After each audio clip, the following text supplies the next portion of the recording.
আমি কিছুদিন আগে চলে গেছিলাম কিশোরগঞ্জে। এটা অনেক দিন আগের ভিডিও।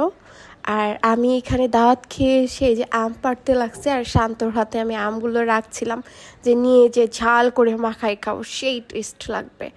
আর এখানে আমি ওর হাতে আম দেওয়ার সাথে সাথে ওই বলছিল আমি নিয়ামগা মানে কিশোরগঞ্জের ভাষায় বলছিল।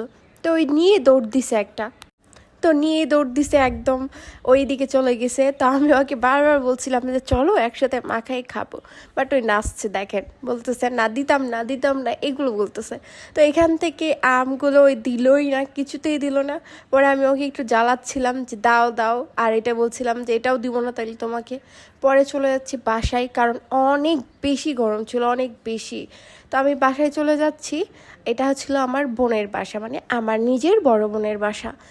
তো আমি এই যে আম নিয়ে যাচ্ছি, আর এই যে আম দেখাচ্ছে আমাকে আবারও ওই, মানে ওই আমাকে জ্বালাচ্ছিল। আর এই যে একটা দৌড় দিছি, ওই দৌড় দিয়ে চলে গেছে অন্যদিকে।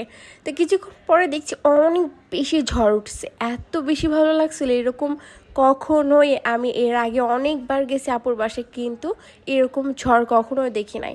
আর এত বেশি ভালো লাগছে, প্রাকৃতিক দেখেন কত সুন্দর গাছ, আর পুরাটা বাগান বাড়ি থাকে না, যে অনেক গাছ থাকে তার পুরো বাসা, সেরকম আমার বোনের বাসা। তো এখানে সিজান দোলনা খাওয়া শুরু করছে, আর সিজানকে বারবার শান্ত বলতেছে আমার ঝুল ভেঙে যাবে নামো। তো ওকে নামাই দেওয়ার পরে আমি বসে গেছি, আর অনেক বেশি ভালো লাগছিল, বাতাস হচ্ছিল আর ঝুল খাচ্ছিলাম। তো সন্ধ্যার পর বৃষ্টি শুরু হয়ে গেছে, আর অনেক জোর বৃষ্টি হচ্ছিল, অনেক ভালো লাগছিল। জানি না রাজশাহীতে এরকম জোরে বৃষ্টি কবে হবে। তো টাটা, বাই বাই।